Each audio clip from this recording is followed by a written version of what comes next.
So after a few months on a ketogenic diet, you have 4 times the number of mitochondria, and they're 4 times as effective. So you get a massive increase in metabolic function, in mental health as well. So in the military, when I separated first, they give you like a 2-week, how to write your resume thing and how to apply for jobs, and then goodbye, good luck, and check the VA and make sure and you go out and you're just kind of on your own. And that feeling of separation, it's really easy to self-isolate and self-medicate and do these kind of things. So I think those contribute as well. There's all kinds of contributing factors, but all those contributing factors on their own, without the diet issues, like you're saying, with the brain malfunctions going on, being a signal officer, I appreciate signals going on time and being orderly, because if they're not, our systems break. Larry, thanks very much for joining me. We're going to be doing this on both of our platforms. So for people online, hello everyone. It's Dr. Anthony Chaffee with Plant Free MD. Today I have a very special guest, Larry Allhands, who's a military veteran and has his own podcast and YouTube channel where he deals with issues dealing with the military and servicemen and women. Larry, thank you very much for coming on. Thanks, Dr. Chaffee. Yeah, I have a podcast too called Mission Carnivore, and it is geared towards military veterans and first responders and mental health, and basically treating mental health with diet. Basically curing yourself of your ails because the VA is terrible at it. So, yeah, it's not so good. So we were talking a bit before we came on here about, well, the prevalence and serious nature of the suicidality and how it's more recent than people may realize, and it's obviously much more dire than a lot of people recognize as well. Can you talk a bit about that and tell people what the problem is exactly? Yeah, so we've been in a state of war since 2001 up till recently. And over that time, we've had about 6,800 casualties, KIAs, in both theaters. But we're losing over 7,000 veterans a year to suicide. Mm-hmm. So it's like one of those, basically it's 2 9/11s every year. It's pretty crazy. And it is a crisis, a healthcare crisis. And they've identified a lot of the issues and this is just veterans, not including first responders, because they have their issues as well.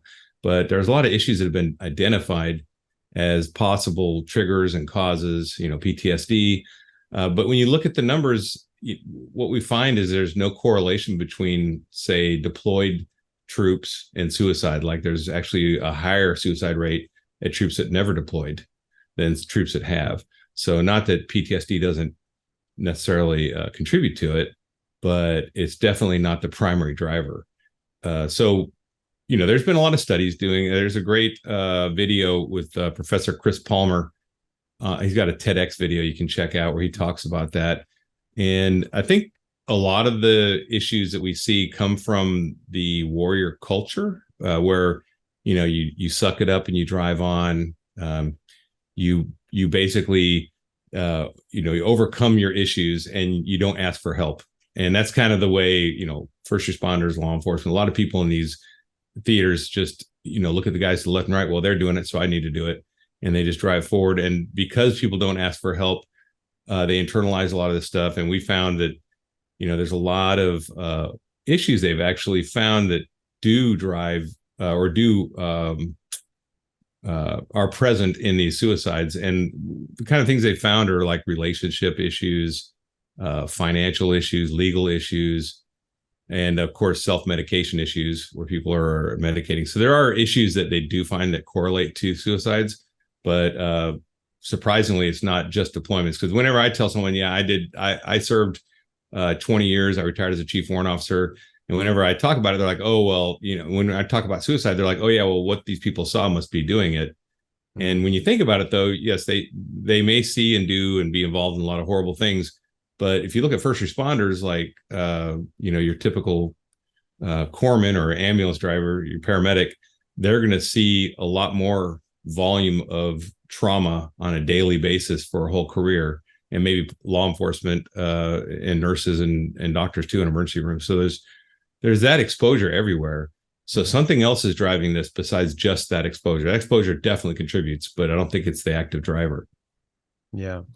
And And you were saying too that this level of suicidality is a more recent phenomenon as well, that we've had this shock and trauma from war. I mean, we've had wars immemorial, and looking at things like the World War I, the war to end all wars, that absolutely just shocked the world, because it was the first time we had mechanized warfare, people taking flamethrowers through trenches and just torching people alive, and mustard gas and all these sorts of things. We didn't have like the Geneva Convention. They had bayonets that were sort of a triangle shape that they could stab people Right. with. And this was purely because it would cripple them. So if you didn't kill them, Yeah. it would have a horrible healing scar and wound that would plague them the rest of their life. And so that's illegal now. Like, look, you can't do that. You're going to kill someone, fine. Yeah. You don't cripple them for the rest of your life purposefully, so that even after the war they're suffering. And but World War One was, and before, this Civil War in America. I mean, that was tragic. Had Right. cannons full of uh, metal chips and nails and things like that, and they'd blow this cannon off, and just shrapnel would just shred the first four lines of the advancing troops. So people have seen horrible things, and been involved in pretty disastrous campaigns. But you were saying that they didn't have the same suicidality at that point. Is that right? Yeah, the suicide rates have really ramped up. I think we really started noticing it probably after Vietnam in the 70s, late 60s, 70s, and then it's just ramped up since then.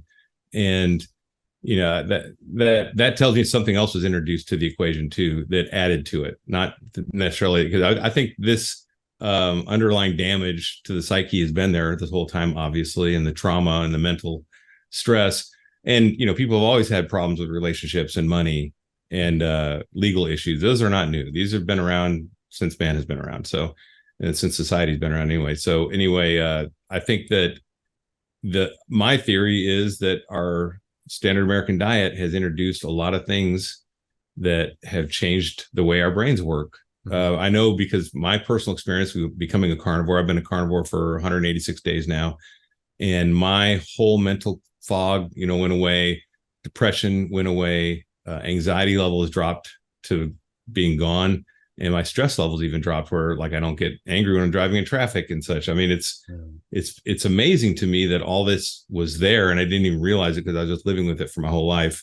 And then when it's gone, you can realize, wow, the potential is amazing. So I just think that maybe that our diet, adding all these processed foods and low fat diet and all the things we did wrong, thanks you, Ansel Keys and his cohort. But anyway, because of that, we've actually introduced a lot of things that are causing people not to be able to deal with issues, and it's compounding the problem we have and resulting in higher suicide rates. So I think that talking about diet, here's something else. Military guys, and I'm sure law enforcement, same, and firefighters and such, we don't like to go to people for help because we're trained kind of not to. We're trained to suck it up and drive on, right? So if we can offer something they can just do themselves, they don't have to be public about it. They're just like, hey, I'm just going to fix this because I identify the issue. I think it can definitely appeal to a lot of them, where they don't have to go to a doctor. They don't have to go get counseling or see someone. They can say, listen, first thing, let me fix my diet and see if this changes things. So I think that's a big deal. Now, like I said, all those factors were present during these suicides, but the number one cause of the suicides, according to the Army, is untreated depression. So the depression is there. I've had it. I mean, most people I know have had it at some time, and I can tell you, this diet, carnivore diet, definitely changes that for sure, 100%. And it's definitely some kind of chemical imbalance has changed, or I don't know. You're the brain doctor; you'll know more than I do. But I just know that it does work, right? And it's not just me, because other veterans who I've talked to tell me the exact same thing. It's not like, oh, it's just me, I'm lucky. No, every veteran I've talked to that's done this has seen a complete change in their outlook on life, their motivation, their depression going away, anxiety going away. It's all very standard. Yeah.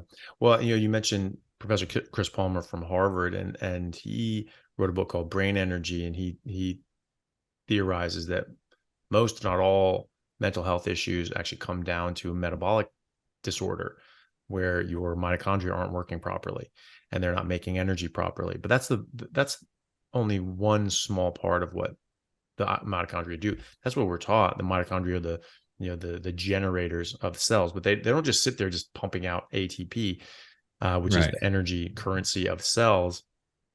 They move around. There's this internal cytoskeleton inside cells, and there's like these little bridges and lines and things like that all the organelles can stick to and move up and down on. And the mitochondria are zipping around like the blue bottom flies, just zipping around all the time. And there's thousands of these things. And depending on the cell type, it can have several thousands, 100,000 or something like that as well. So there are a lot of these things, and they really are running the cell. They're sort of like, like sailors on a ship. They got on like a old school, well, on any ship, modern or past, with going up riggings and pulling things and grabbing things and going over here, moving and physically steering the ship and making it work. And so they move around to a certain area. They'll move to this organelle and they'll release ATP so that organelle can have energy, so that it can do work, so that it can have a function. Then it goes over to this other thing. How the hell they know this, I have no idea. It's just from chemical interactions and reactions. It's pretty amazing. Life is amazing. It's just how it works. It's incredibly complex. And this is one of the more complex parts of it. People think everything's down to DNA. DNA doesn't run the show. DNA are the blueprints. And then the mitochondria are the architects and the construction workers that are using the blueprints to go and actually action things out and do something with it. And so if those are a bit damaged and they're a bit sluggish and they're not able to produce as much energy, they're getting there a bit late or maybe a bit early, and they're releasing the wrong amount of energy. They're getting the wrong amount of signal at the wrong time. And if you're doing that for thousands of mitochondria in trillions of neurons, that compounds very quickly when you start damaging these things. So all of a sudden, you're not getting the proper brain signals. You're not getting the proper neurotransmitters sending out at the right time, which then the next one gets a delayed response, and then it has a delay on propagating that response.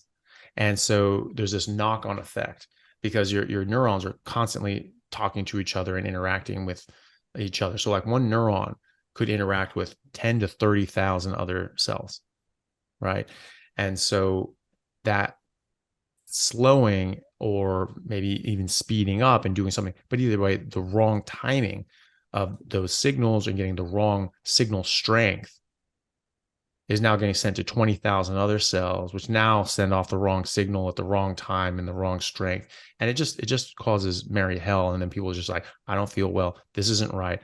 This isn't as much, and then or having hallucinations or becoming bipolar or having OCD or major depression and all these sorts of things. But Professor Palmer is showing that you can actually reverse things like major depression and even schizophrenia by putting people, well, just by fixing their metabolism and doing things to address their mitochondrial metabolic health. First and foremost being changing the hell out of their diet and getting this garbage that damages your mitochondria, that damages your metabolic health, getting rid of that, and putting people on like a ketogenic diet or carnivore diet. Carnivore diet is a ketogenic diet, or it should be anyway. And they are finding that we have studies showing that after a few months on any ketogenic diet, where your insulin drops down low enough that you can go through autophagy or mitophagy. And that's a concept that's probably good to touch on.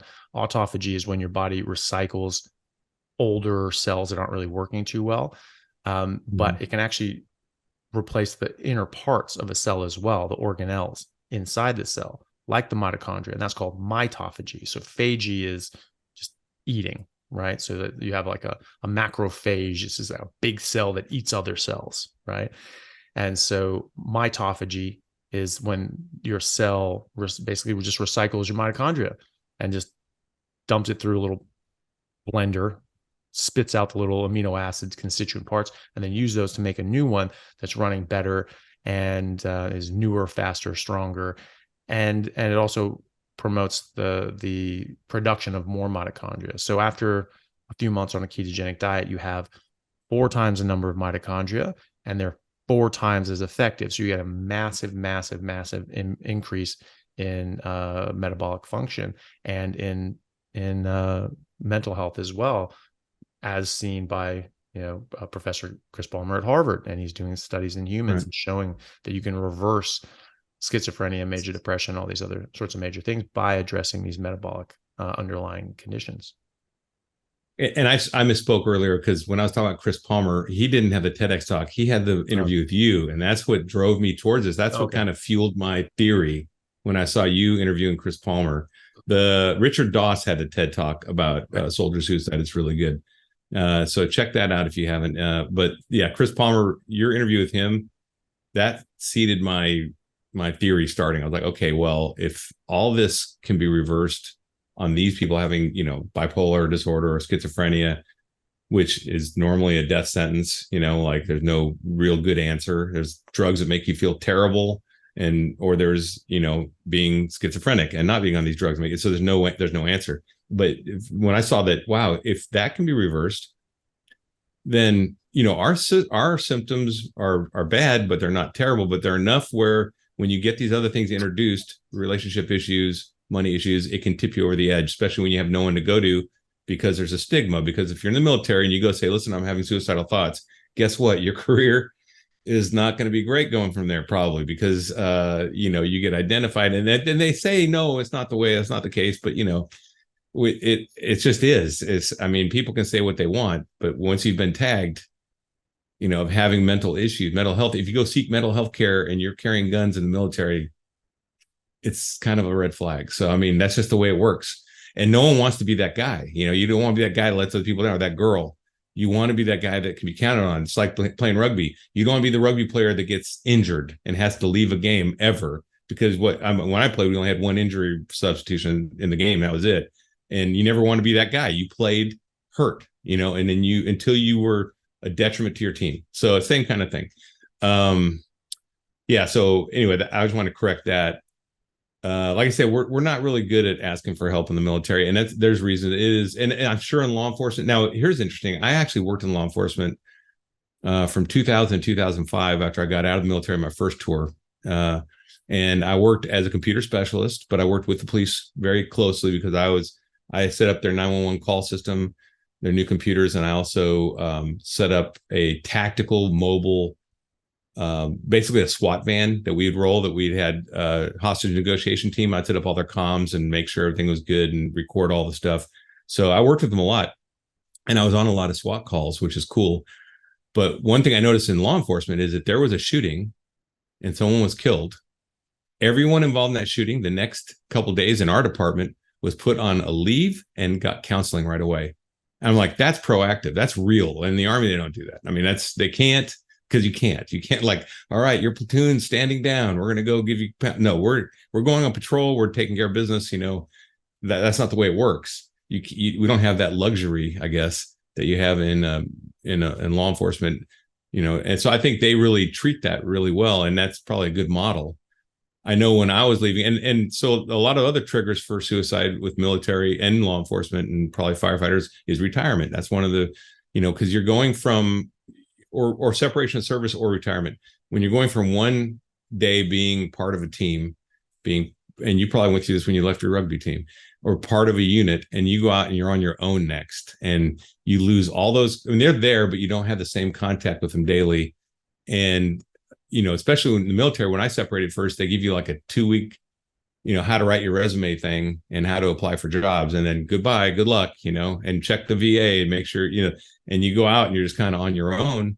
And that feeling of separation, it's really easy to self-isolate and self-medicate and do these kind of things. So I think those contribute as well. There's all kinds of contributing factors, but all those contributing factors on their own, without the diet issues, like you're saying, with the brain malfunctions going on, being a signal officer, I appreciate signals going on time and being orderly, because if they're not, our systems break. We have GPS satellites timing our signals between switches. I mean, because they have to be able to speak at the right time and listen at the right time for this, like this call that's going on. We're going across satellites and across continents, and this requires absolute perfect timing to make it work. We just take it for granted, and we take it for granted from our brain too. But like you're saying, maybe this cloud, this fog we're building by damaging the mitochondria is contributing to this the suicide rate. I really think it might be. Well, I think so, and I think that obviously there are a lot of things that can contribute, but a lot of these things that are contributing, especially the substantive, substances that we put in our body, they damage your mitochondria and they damage your metabolism, and obviously you can become dependent on different substances and make yourself sort of feel better in other sorts of ways, and you withdraw from them and you feel worse, and all these sorts of things compound that as well. But a lot of these things damage your mitochondria, they damage your metabolism, and that's how doing this long term can make your situation worse and worse and worse and worse and worse. And so it's really a good idea to get far away from those sorts of things. And while you may feel better short term for having self-medicated, with alcohol or whatever, you are making yourself feel more hopeless and miserable long term, because you're further damaging your mitochondria and the health of your brain and these healthy signals that are being sent off. And you're damaging dopamine production, and now you're getting you're ramping up your dopamine, and now you're becoming insensitive to dopamine. Now you feel really bad as well during your normal day. So it can be quite a slippery slope. You start going down that path, it can just get worse and worse and worse. And speaking of slippery slopes, the VA, being a government agency, and our healthcare and the military, they go directly by the guidelines of whatever the government says, right? So they're not going to vary at all. In fact, if you don't want to take a prescription, when they say you need to take one, they make you sign a waiver saying you're supposed to be taking, you're not. But so if you go there, guess what they're going to give? Okay, let's say I go to the VA and say, listen, I'm depressed. Guess what's going to happen? They're going to give me drugs, right? They're going to medicate me. And this happens, or I have PTSD or whatever. I'm going to take drugs. And then I start getting symptoms. So I go back, hey, I got these weird symptoms. Oh yeah, that's one of those drugs. Here, take this drug now, because that's going to fix this symptom. And before you know it, I know guys that have nightstands full of pill bottles. Yeah. And they're all treating, it's a cascade, and they're treating symptoms, they're not fixing the issue. When I knew someone that went on those drugs once, I was like, well, what's the diagnosis and what's the plan to fix the problem? Because this is treating symptoms, not the problem. So what's the diagnosis and what's the plan, right? And there is none. That's not the way it works. So This is also contributing. It's a slippery slope, either self-medicating or even going into the VA and getting professionally medicated by them. The same thing, same results, probably worse. Hey everyone, if you need a little extra help getting started on a carnivore diet and my online resources that I have for free aren't enough for you, you can go to www.howtocarnivore.com and sign up for a 30-day carnivore challenge, where you'll have online resources, group support, weekly Zoom meetings, as well as the ability to chat live with myself, Simon Lewis, and the others in the challenge who can help you and support you and give you extra advice and help you along the way. So if that sounds like something that would be beneficial to you, then please go to howtocarnivore.com and sign up. All right. Thanks, guys. We'll see you there. Yeah, well, that's called the Prescription Cascade, and that was something that they specifically warned us against in medical school. Like, don't do that. And if you see a patient come in that is on 17 different medications, try to figure out why the hell they're on them and why, do they need to be on them, and it all leads back to this one medication that had this side effect, but this side effect and that side effect and this other side effect. And if you can just fix that one and either change the dose or change the medication to get the same effect and result, but without all the cascade of problems after that, that's what you do. And that, so that's what we're supposed to do. It can be difficult. It can be, maybe you weren't trained like that to think like that. And maybe you just don't think in that manner. But the drug companies, they're on the other side of that. So there was a whistleblower that came out. They said That this is all very corrupt, and these people are not trying to help us. People in the food and drug companies are not there to help us. They are there to profit from our misery and suffering. And he said that he was in a conversation with like a pharmaceutical executive. I'm really having trouble remembering who the hell this was, but in any case, he said that he was talking to this executive, and the executive said, "Do you know what my favorite drug is that our company produces?" And they were like, rose-colored glasses, just like, oh, something that helps children and cancer and all that sort of stuff. And I was like, no, my favorite drugs that we make are the ones that cause side effects that you have to use other drugs that we make to correct. Those are my favorite drugs. And I think if I was in the room with him, I probably would have knocked him out. I don't know how I That's pretty bold. Stop myself. That's pretty bold. It's pretty disgusting. I mean, like what the hell is wrong with you? That you would feel that way about other human beings. I mean, the pharmaceutical companies have the ability to help billions of people, and they have in a lot of ways. But that is wrong, and that's a corruption of mind that really has no business being in the healthcare industry. I mean, think about this. It's like firefighters who get paid by the job, and so they go out and make work for themselves. That's not good. Right. That's not a good paradigm, right?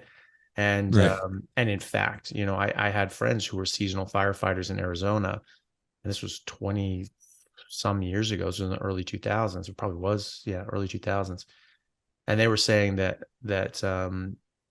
if you were low down on the pecking order, you get called up on a demand basis. And so if there weren't enough fires that year, you wouldn't get brought up, but you've already bought the $45,000 truck and the mortgage that you can't really afford because you're expecting another 40, 50 grand to come in that summer from doing seasonal firefighting. And so they're like, well, I'm going to miss my mortgage payments. I'm going to have my truck taken away. And he was saying, that's just from what he was saying, was that people would actually go out and start fires themselves in order to have more demand and be able to get called in. And so, that's sort of like what these drug companies are doing. They're causing a problem so that they can be paid to address that problem. And that has no place in modern society. Well, they don't have to take any Hippocratic oath there, so they're kind of ancillary on the side there. Just like, oh, we're not going to take an oath not to do harm, but we're just going to sit here and make money while we do harm, right? And they're like one step removed from the cartels. I mean, literally, they are cartels. It's just legalized cartels. Exactly, 100%. Yeah, absolutely. Yeah, and so I totally agree with that. Yeah.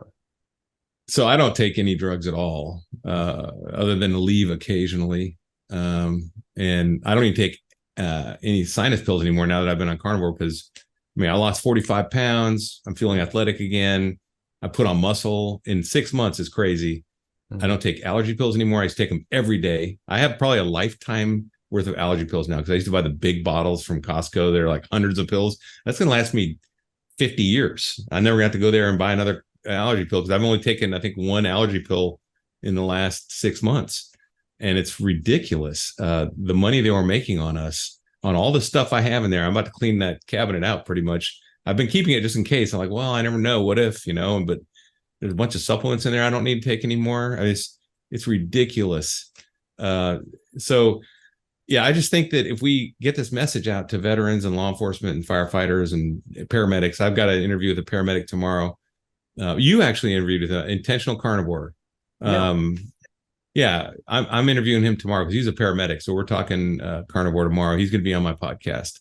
Nice. And Sean White, great guy. Yeah. And not all the guys I'm interviewing have YouTube channels or podcasts. A lot of them are just vets. And I'm just like, hey, I'd like to hear your story. Like the other vet I interviewed the other day was George Goodenough from the UK. He was a proud intel officer or intel corporal for the Desert Rats in Desert Storm. And he actually contracted Desert Storm syndrome, which, as you know, is a strange disease that no one really knows what caused the disease, other than, he just have all these weird symptoms and are kind of weird. And So they can't really pin down what causes. Some thought it was nerve gas or burn pits, or maybe the shots they had to get to go overseas, because there's a lot of experimental drugs used, or experimental vaccines used when they went overseas. Yeah. So he started this 18 months ago, and he reversed type 2 diabetes, lost 90 pounds, I think. And then all his Gulf War syndrome symptoms went away, and wow. He's back to 100%. And what he said was, I love this. He said he walked into a pub and a mate of his was there and said, "George, you're back." Yeah. Because he recognized he'd been gone for all these years, but he's back now because of this diet. And of course his mental health's better, because it does beat up on you when, you're not old yet like I am. I'm 57, and I just started deteriorating. My PT tests after I turned 50 got really hard. I retired at 53 years old. And I was really hard to maintain my weight and my physical capability. In the last year, I basically didn't. I couldn't make standard even.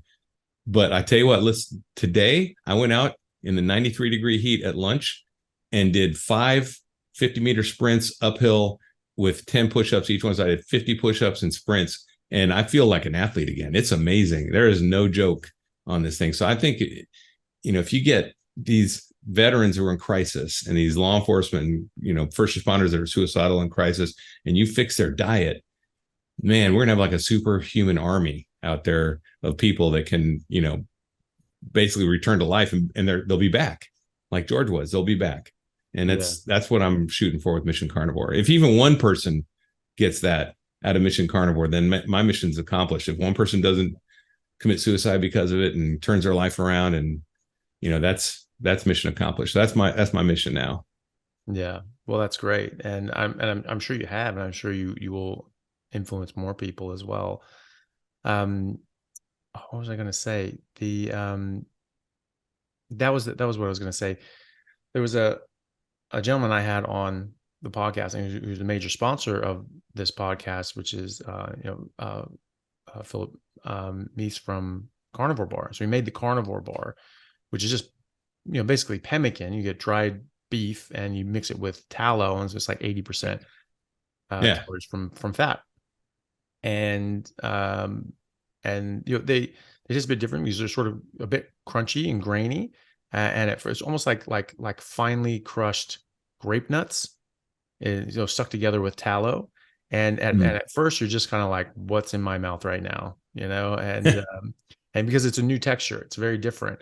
After like a few of those, I was just like, I actually really liked it, especially like if they're in the refrigerator. I'll take them straight out of the refrigerator, and I don't know, I actually really like them now. So I've really found a taste for them. But and that was before they sponsored me. So he wanted to do that because he said the MREs that they give people in the military are just so dreadful. Terrible. And so he wants this to replace that. He wants this to go in, which is not unheard of. These used to be the iron rations. Napoleon fed his army with that. So it's not unheard of. It's history. 100%. He did. And Bovril, have you ever come across that? No. It's, Marmite, that horrible stuff. Marmite, that miserable concoction. Bovril is sort of like that, but just from like beef. And so they just basically just boil down a whole cow, and it just turns into this black tar sort of paste. Maybe you can think of it as like a bouillon sort of paste or something like that. And I remember reading up on that, and if I'm not misremembering, that was Napoleon sent someone down to Argentina and say, you need to figure out how to feed my armies, and we need to have it some compact in a can, moving along with us. And he just said, okay, I'm just going to take a herd of cows and just boil the living hell out of them, and just can whatever the hell left, and just send that off. And that was it. And that was Bovril. And that fed the Napoleonic Wars, which were really world wars, and incredible ones. And so that was used then. They found a cache of pemmican, as like the Carnivore Bar is, and what the Native Americans in North America would make and eat throughout the year. The British were using them as their field rations during the Revolutionary War, and they found a cache of these 50 years after the Revolutionary War in America. There's a sort of, some sort of bunker, silo, whatever, and it was still good. 50 years later, no refrigeration, and stuff was still good. So yeah, this is historical. This is what people used to use, and we just forget this stuff. Things that people have been doing for a very long time that have stood the test of time. From thought, experience, and experiment.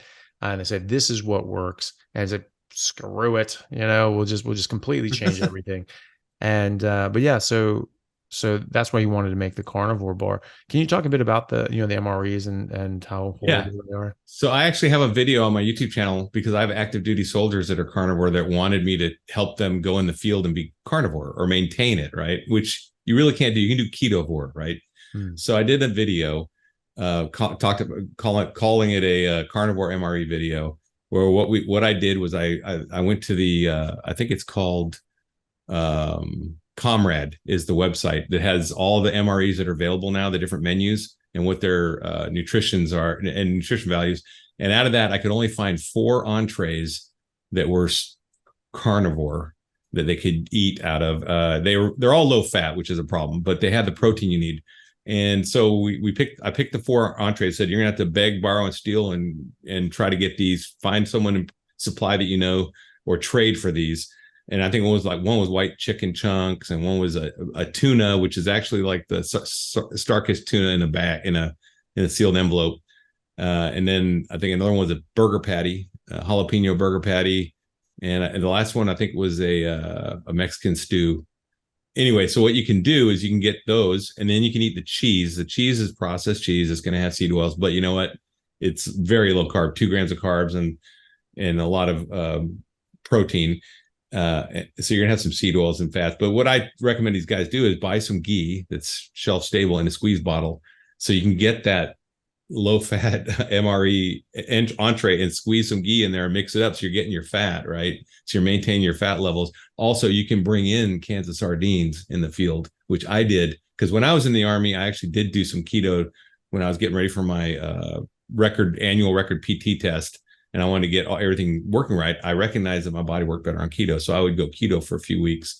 And when I was in the field, I would bring sardines and eat the heck out of them, man, because those are good for you. And so I there's certain things. I have a whole list on that video, and carnivore bars are on that list. Oh, nice. So I actually have a list with links, and I have a link to the Carnivore Bar on there because that's one of the things I recognized. I said, hey, these are only about 400 calories.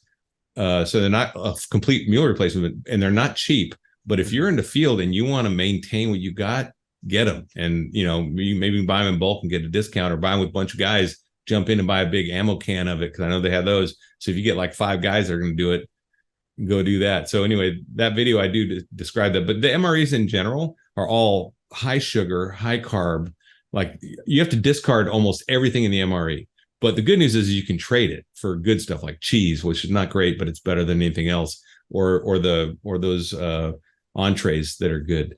So maybe you can trade for 2 burger patty entrees and give away your muffin tops. And I mean, you wouldn't believe how much sugar is in this stuff. It is all sugar. They are the worst thing you can eat, and they stop you up, man. I mean, when you're in a field, you talk about constipation. I mean, you're going to get stopped up for days if you eat those things. It is bad. But that's what we have to live on. In fact, when we go on patrol, we would strip out a lot of that crap and just rip them open and just take the entree and like one thing and throw them in your pack, so you could fit more meals in there and have more food, because, well, we call it food, but then you get rid of all the junk that goes with it, because there's so many things that are just, drink mixes and shakes and all this crazy stuff, and it's all sugar. But it's because the government guidelines, right? Just like you go to a hospital, you have cancer, they're going to give you sugar, which is a terrible idea, right? Have a Coke and here's some pudding. And I mean, it's ridiculous, right? So that's the government guidelines, and that's what we're living in. So I tell guys that, listen, you have to be your own advocate for your health. You have to, in active duty and when you get out, because you can't trust people are trained by government standards. Yeah.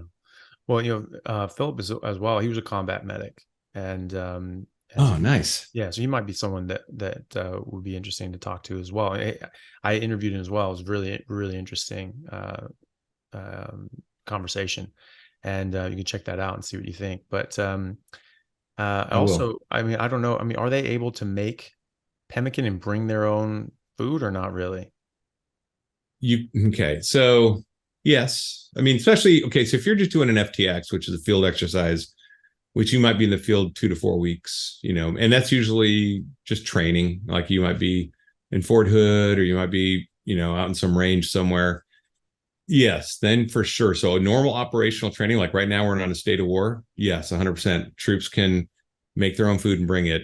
You just have to be, if you're in a Humvee, you can stash a lot of stuff, or in a vehicle. If you have a vehicle, if you have access to a vehicle, or know a guy in the platoon that does, or a company, then you can definitely stash stuff. You can work around that.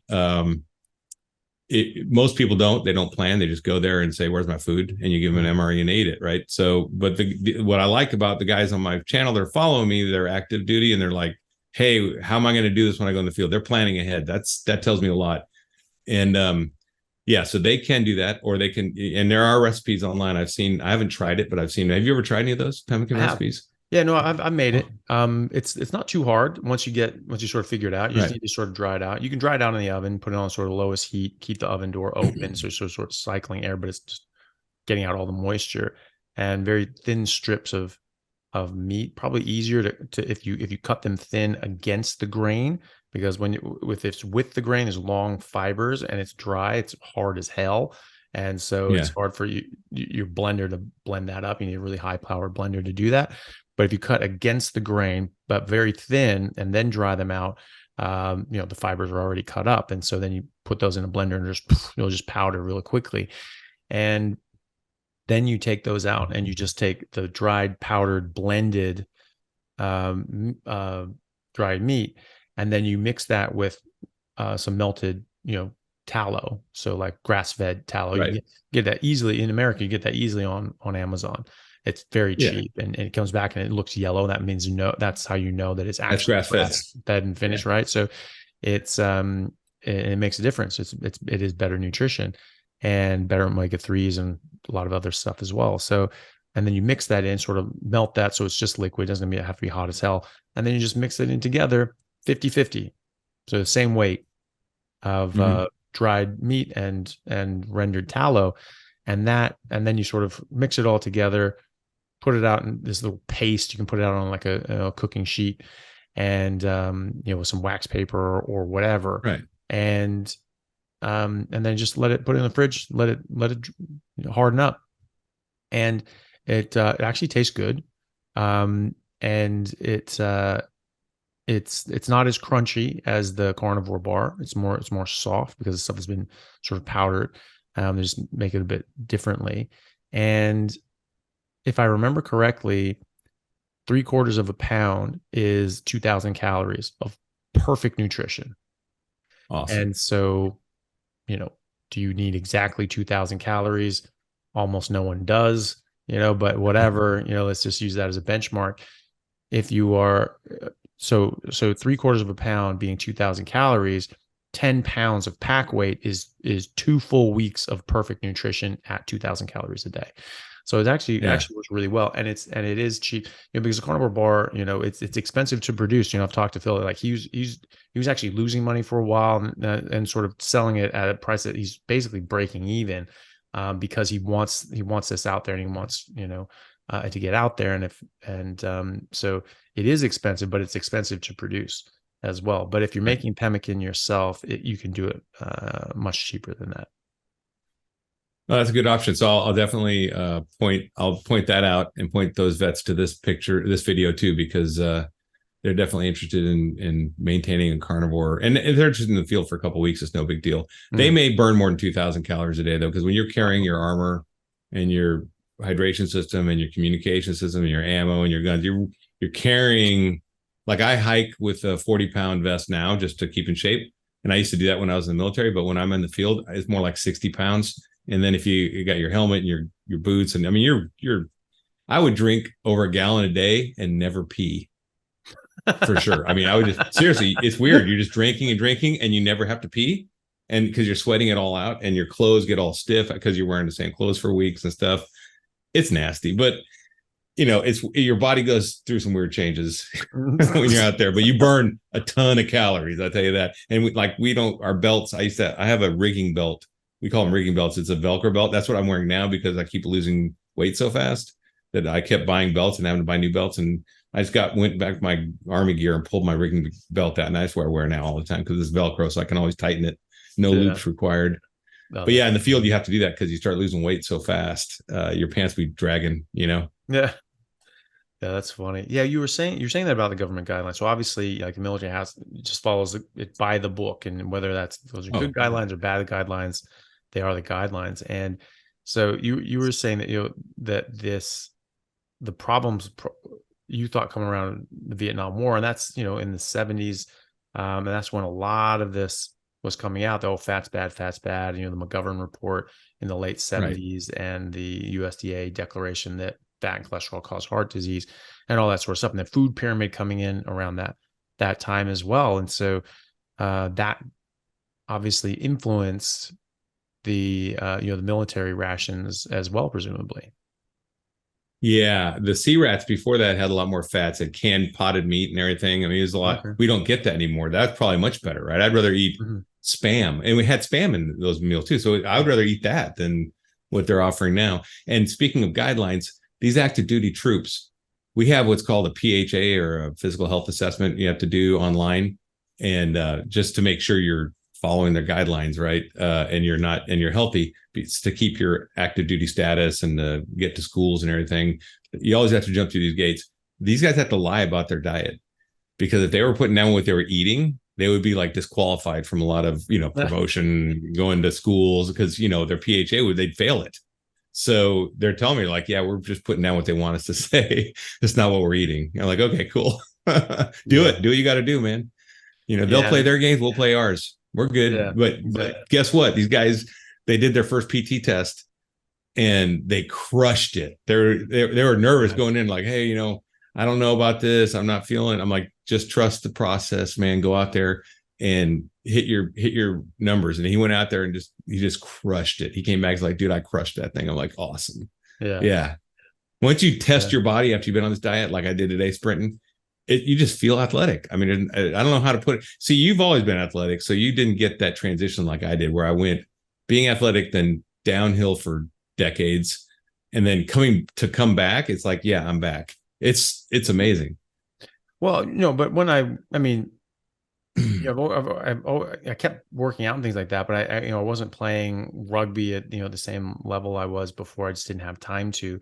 But then at 38, all of a sudden I felt like I was 22 again, and I was just like, well, I'm definitely going back to play, because I just felt so good, and I hadn't felt like that since I was 25 and came off the diet. So even playing at in the Super League and doing all representative rugby and all that sort of stuff, and playing in England, really the latter half of playing in England, when I sort of slipped off the diet, I felt very different. I could still work really hard and get in shape, but as soon as I stopped working out, I got out of shape really quickly, and I put on fat and I lost muscle, and I had to work really hard to get back in shape, and it was always just a constant struggle against entropy, because my body just wanted to just keep breaking down and breaking down and breaking down, and I had to just fight to keep it together, and I could. But when I'm eating properly, what I now know as properly, I don't have any of that problem. My body doesn't break down at all, and I'm able to maintain without working out. When I work out, I get in much better shape. I feel much better, but I never get out of shape. That's the crazy thing. I can get in better shape and I can lose some of that edge, but I never get out of shape completely. I'm never, I don't like put on a lot of fat and lose a lot of muscle. My muscles stay, strong and toned, and I stay pretty low body fat percentage. I will start working out, my muscles get bigger, they get more toned, and I get lower body fat percentage. But they never go down past a certain point that a lot of people would consider you would need steroids to get to in the first place. And I don't even work out, right? And so that's the sort of the crazy thing. Now, I worked out for years, several hours a day to get that base structure.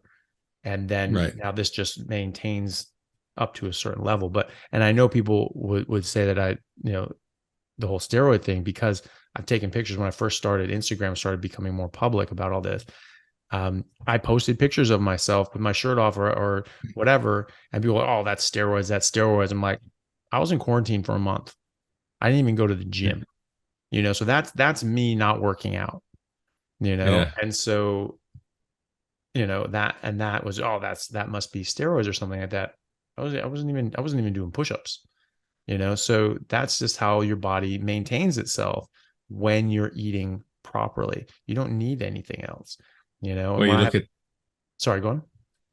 Oh, I say when you look at animals in the wild, yeah, they're lean. My dog's a carnivore too.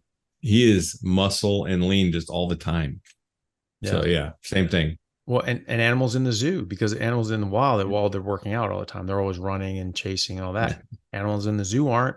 And I've yet to see a fat zebra at the zoo, and they're just standing there. They just stand there all day. There's nowhere for them to go. They're not running around and being active.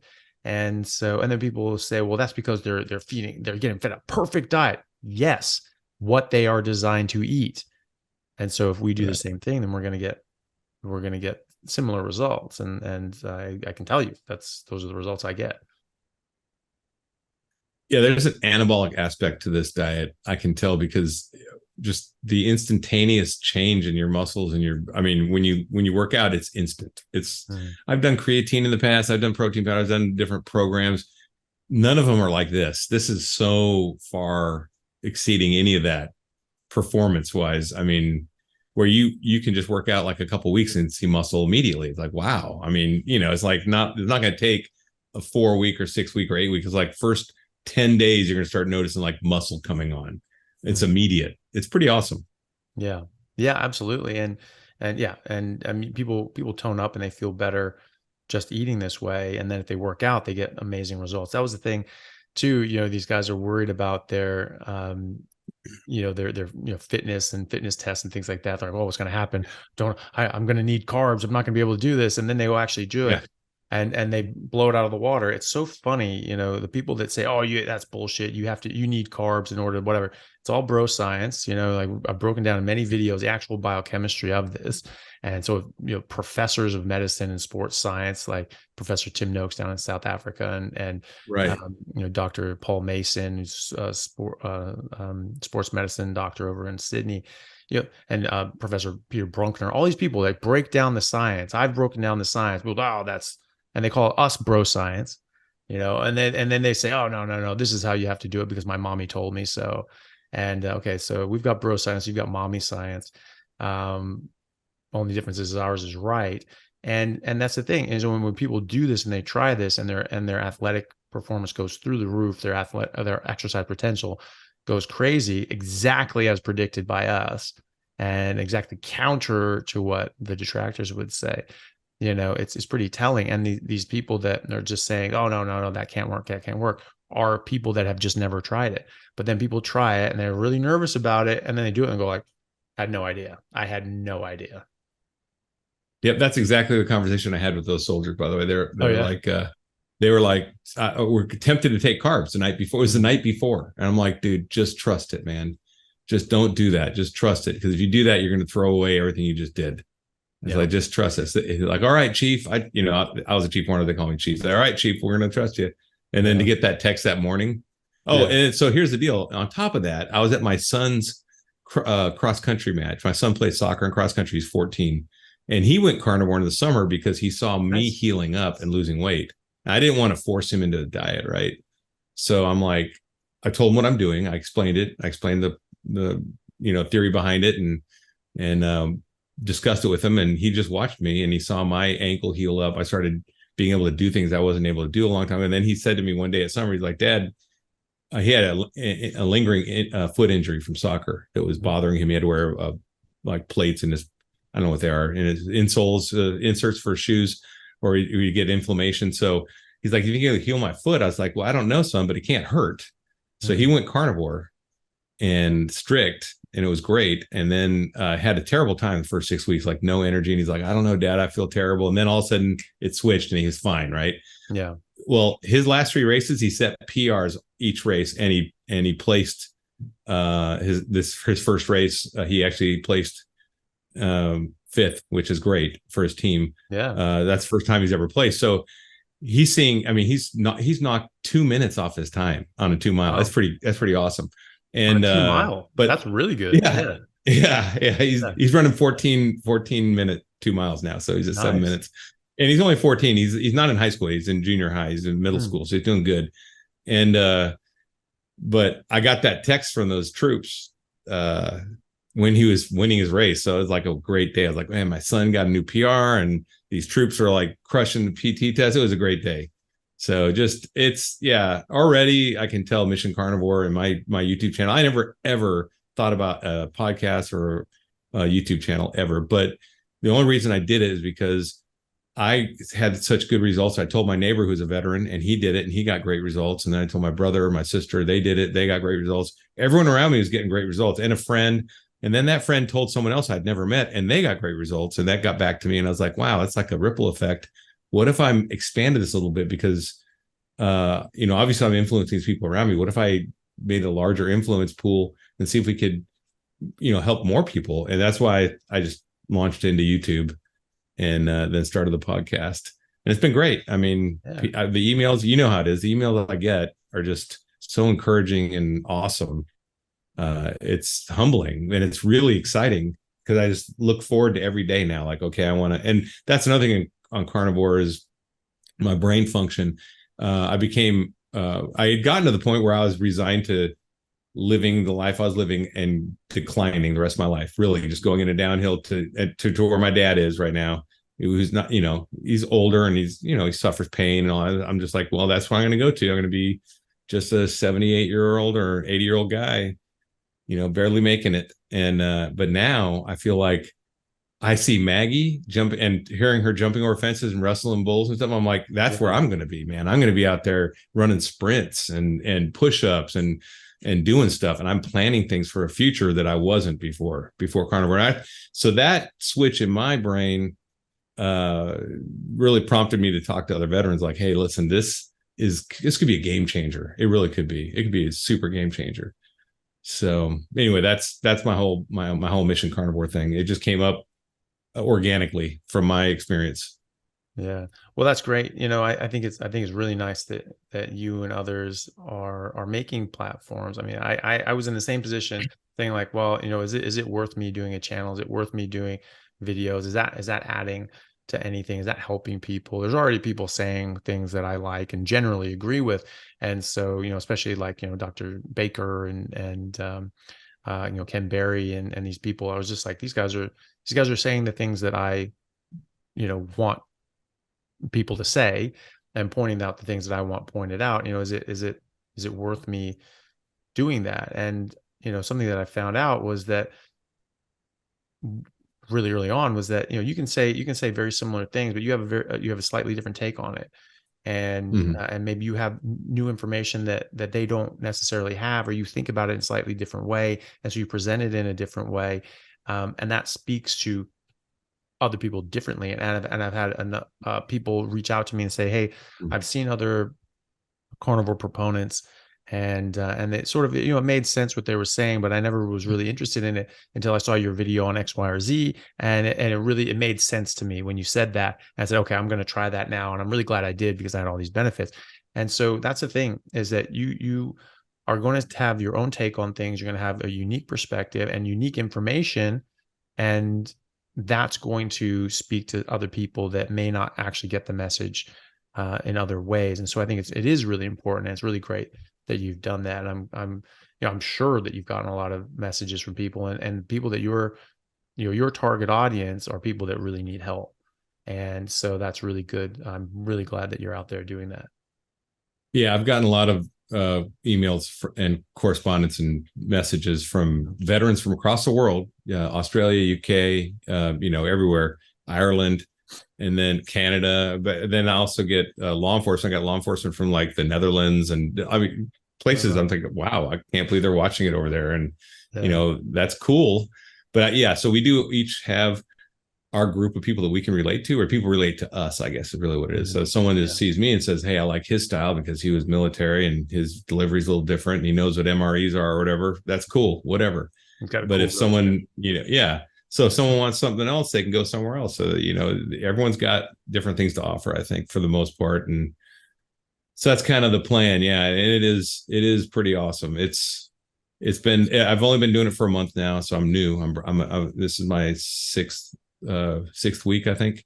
Yeah, great. And yeah, it's exciting. I really am excited to see where it goes and meet all these people. I'm just making lots of great friends online, and it's pretty exciting. So I got a couple questions I'd like to ask you if you wouldn't mind, though. Yeah, please. So can you talk about the types of mental health conditions that are shown to improve with carnivore that we know improve? Well, yeah, the distinction should be made that it's not just carnivore diets that have been shown to improve things. It's ketogenic diets as a whole. And so you can do a ketogenic diet without specifically being on a carnivore diet. I think that's the best kind of ketogenic diet. And I think that's why ketogenic diets work so well for people, is because it's getting you closer to your biological design, to our biologically appropriate diet. And that's what a carnivore diet is. All the best evidence shows that humans are carnivores. We've been apex predators throughout our entire existence. And apex predators are definitionally carnivores. And so all animals, all life on Earth has a specific prescribed diet that they have to, that is optimal for them.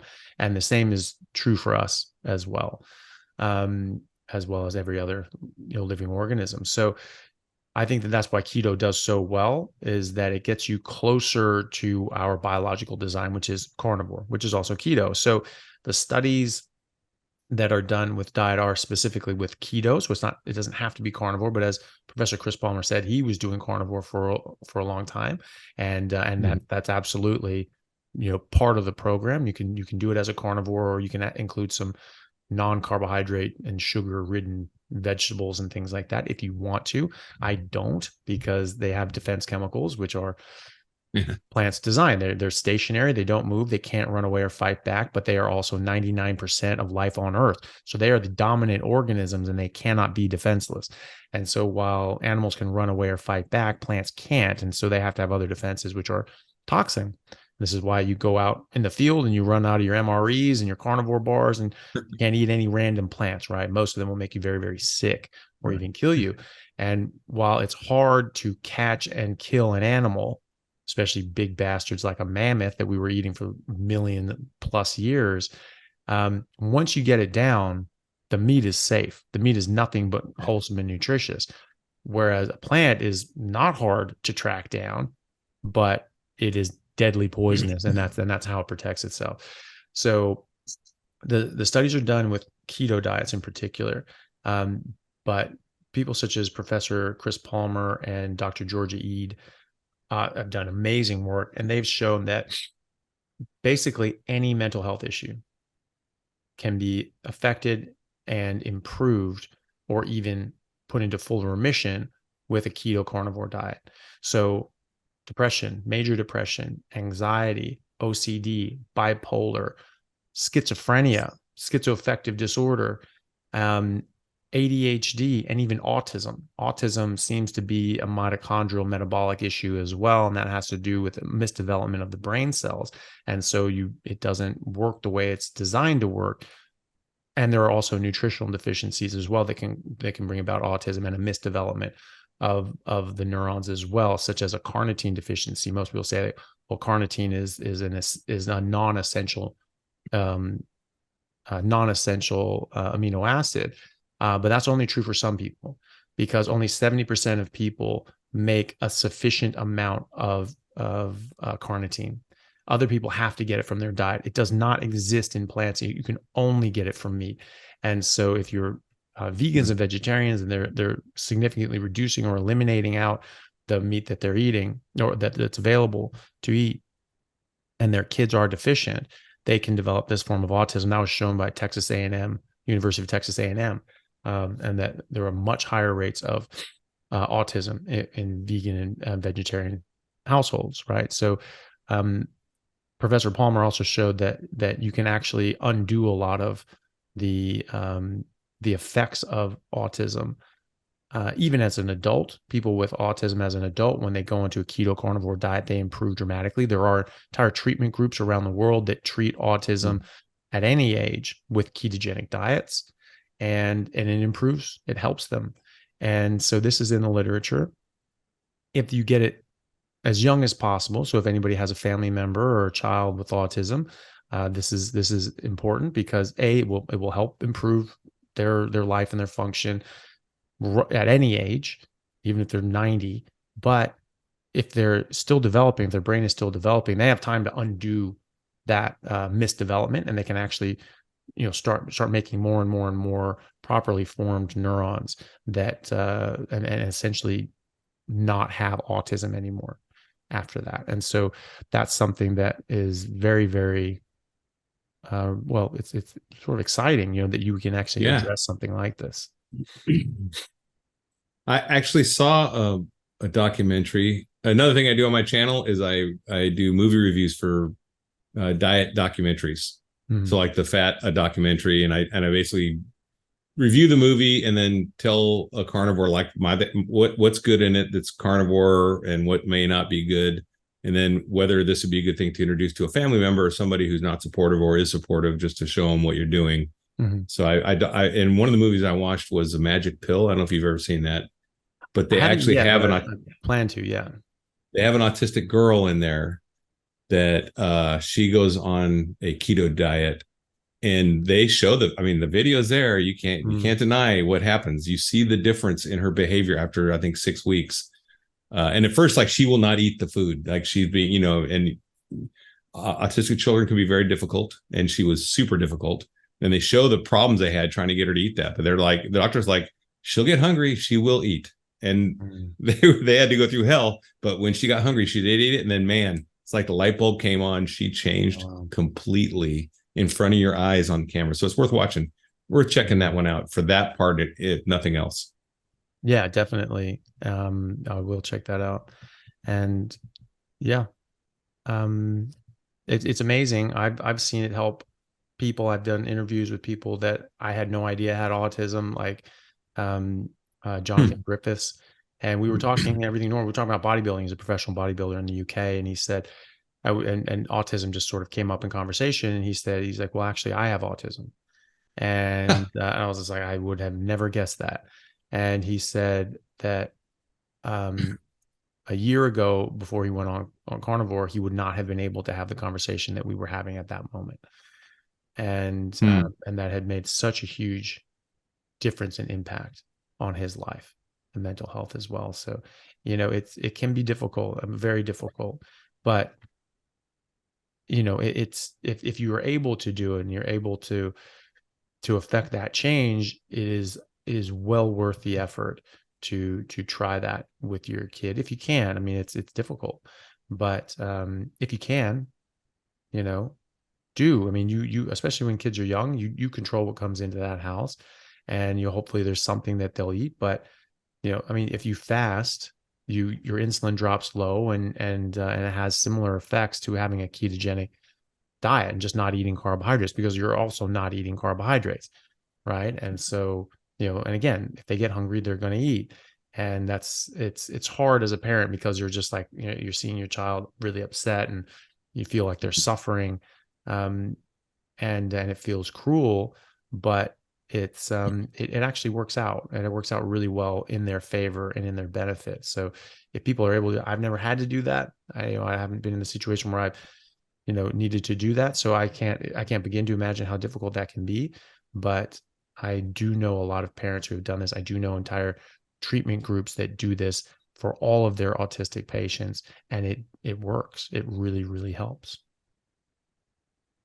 Yeah, and that's exactly what was shown on that video, which is great to see, because I think it's a good example. If someone is considering it, they could watch that and see how the results were worth it, right? And it shows that. But at first, you're like kind of cringing, like, "Ooh, that's tough," because Yeah. That if that's your kid, you don't have kids yet, I guess, but I do. And when I had that kid, you know, I'm not any pushover or anything, but you don't want your kid to be like suffering, right? And it looks like she's suffering, but she's not really. You know, is she really? She's just not eating. That's not suffering. Yeah. And, you know, and not eating for a day or so. Yeah. You know, Yeah, that's all it was. Yeah. We all have That's fasting. even very similar. Yeah. Well, fasting is very healthy. I mean, this is in most cultures and traditions and religions, they fast for periods of time, and it actually shows it's very healthy and it's good for you. And so, it can just be a bit uncomfortable, but you know, it's not going to harm them.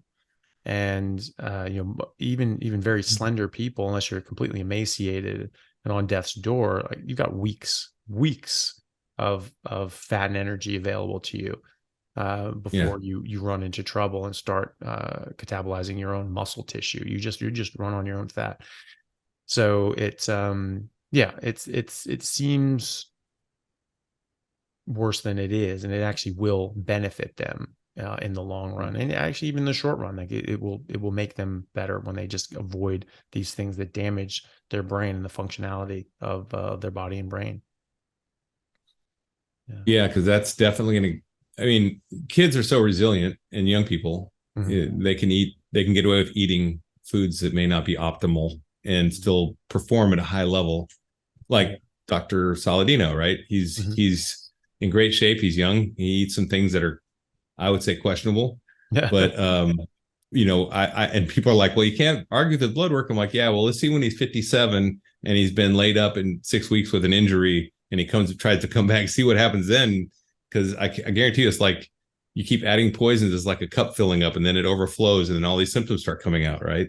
Yeah. And I think that young people have a lot more resilience, and they can get away with eating things that aren't great. My son, I still give him whole milk with dinner every now and then. You know, he can handle that. He's an athlete. He's in great shape. He did lose 10 pounds though when he went carnivore. It was amazing. I didn't think he could, but and I looked at him, he just leaned up. He had what I call gamer butt a little bit from playing games too much, maybe.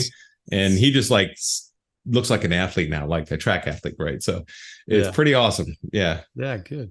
Yeah, well, with Dr. Saladino, like, I mean, predominantly what he eats is meat, you know, and right. so, you know, and whole foods. Yeah, exactly. Yeah. And he's cutting out all this other crap. And so, you know, I mean, you know, compared to just everyone else on earth, like he's eating great, you know. Yeah. Is it the best that you can ever do? I don't think so. I think that, you know, what I'm doing is the best you could ever do, which is why I'm doing it. Right. But he's doing so much better than anybody else. And he works out a lot, you know, and so that can also help as well. So I think that, you know, you're still, you know, even if, you know, just as long as you're moving towards a direction of eating a lot more meat and eating a lot less garbage, it's going to be really, really beneficial to you. Now, if you're suffering with mental health issues and autism and those sorts of things, I really do think that getting rid of the carbohydrates is really important, because that has just been shown time and time again in clinical studies in humans that's really important to get rid of those things, and that improves mitochondrial health and autophagy and all these sorts of things. And so, you know, if you're in otherwise, you know, good health and so on, you know, and you want to eat some fruit every now and then, and you feel fine doing that, go for it. A lot of people don't. A lot of people eat the fruit or the honey and they don't feel great, and they come off of it and they feel better. Great. Yeah. Some people feel fine. Don't have a problem. I don't care what people eat. I really don't care. I just don't care what people eat, as long as that's their choice and they're doing something that they want and they understand. I just want people to understand that there's a different argument on what's healthy, and just so they know that and understand that, they can do whatever the hell they want. You know, if you understand that smoking and drinking is bad for you, but you choose to do it, fine, go for it. I don't care. I'm very libertarian in that regard. I want people to be able to make their own decisions. I just don't want them to smoke and drink because their doctor told them, no, it's really good. You have to drink at least, you know, a liter of vodka a day and, you know, smoke a pack of cigarettes, or else you're going to get heart disease. You know, I mean, I think that's insane, you know? So, you know, that sort of idea of us eating something is completely opposite to our biological design. I think that, you know, that being told that we're supposed to eat that is really foolhardy and dangerous. And so that's all I want. But if you choose to do that, go for it. But some people will go down, eat a bunch of fruit and honey and things like that, and but they come from a past of carb addiction and issues with sort of addiction to food and those sorts of cravings, and that just sort of opens up that can of worm. They start eating more fruit and more honey and more fruit and more honey, and then they start eating bread and pasta and pizza, and 6 months later they're drinking sodas and pizza on the couch again, and they've lost all the ground that they gained. And I've seen that, and I've seen people do it. And I even talked to Dr. Saladino about that, and he said he's just like, yeah, I still haven't figured that one out on how to prevent people from doing that, and that's not everyone, but right. If you recognize that that's you, probably a good idea to avoid it. But if you want to try some fruit or you try some this, fine, see how it makes you feel, see what it makes you do. And you can try not doing it and just eating just the meat, see how it makes you feel, and just you pick for yourself which one you like best. Yeah, I reintroduced coffee a couple weeks ago. I think maybe a week ago. And at first I was like, okay, cool, great. And I didn't get sore. I was waiting for your story where I started getting sore. I was like, okay, that didn't happen to me. That's good. But I started getting a tickle in my throat and having to clear my throat like a lot during my videos. So my last 2 weeks of videos, I was doing like that a lot. And then I realized, oh my gosh, that's ever since I did coffee. So 2 days ago, I stopped coffee. Guess what? I don't have to clear my throat anymore. So whatever it was, I don't know. It could be a reaction to the mold or whatever. It doesn't matter. I'm just not going to do coffee anymore. So today I had my cup of beef stock or bone broth with I put a little smoked salt in there and butter, and I just heat it up, and that gives me a little bitterness. It's good. And that's my coffee replacement. And, after being in the military so many years, I was totally addicted to coffee, and I'm a carb addict too. So I can't do sugar either. Yeah. And what I do, people are very dogmatic about this diet. I've learned I'm single. So when I date, I don't usually bring up religion, politics, or diet at first, because until I order, right? Because it's like, it's going to, and then when I order, I'm like, hey, do you want my sides? Cause I'm just getting meat, and anyway, so the whole thing about the dogma is I tell people on my Facebook forum and stuff, hey, listen, if you're going to correct someone, that's cool, because you can tell them what's right, but the way to do it is just say, hey, like, the best practices for the optimum results is this. You can do what you want to do, but eating honey is definitely not one of the best practices of being a carnivore, right? And if you put it that way, it's like you're not slamming them. You're not saying, I can't believe you're gonna eat honey. That's stupid. That's not carnivore. It's like that, tone it down. Just give them some advice. Say, listen, I don't do that because I'm addicted to sugar and I know it makes me crave things. So I don't have any sweeteners. And that's the best practice for carnivore. And if you put it that way, I think we can be a lot more civil and have better discussions, because online it gets pretty crazy sometimes, where people get like on both sides of the coin. I can't believe how mean these people are. Or, I'm sure you've seen it. There's a lot of dogma out here. Yeah. And then you get a lot of keyboard warriors who just get pissed off. This is bullshit. Where normally if you have to actually look at somebody and talk to them in the same room, it's a much more serious discussion. And I wish we could sort of keep it that way as well. But Larry, unfortunately, I have another meeting I have to get to, but it's been an absolute pleasure. Can you tell people where they can find you in your YouTube channel and all that good stuff? Sure. My YouTube channel is at Carnivore Soldier, and I have a web page, has all my links on it, carnivoresoldier.com. And then of course I have the podcast going, which is the Mission Carnivore podcast. So those are my connection points. Thanks, Dr. Chaffee. And you want to give yours? So people, you're pretty famous, so you probably don't need to. Famous. No, but in the carnivore community. Yeah. Well, okay. But that's very niche, but yeah. So I have a podcast, just Anthony Chaffee, MD. And so Chaffee spells CHAFFE. And that's the same as my Instagram is just Anthony Chaffee, MD. And then my podcast is just called The Plant-Free MD, just talking about carnivore and why it's important to not only eat more meat, but specifically exclude plants and other sorts of things. And well, that was great. I'll put all your links in there, and I'll put the links for Professor Chris Palmer and the interview I did with him for people that want to look at that and who haven't seen it. And if if we want to do something like this again, that would be great. And pleasure to appreciate talk it. to you. You too, Anthony. Talk to you later. Observational study. What kind of nonsense is that? That's that you're basing like the health of your existence on an observational study. Maybe not the best thing to do. I mean, that's very low level evidence. Maybe it's true. It could be. There've been observational studies that were borne out and ended up being true, but it's very low level evidence. So you're gonna change your practice and based on that.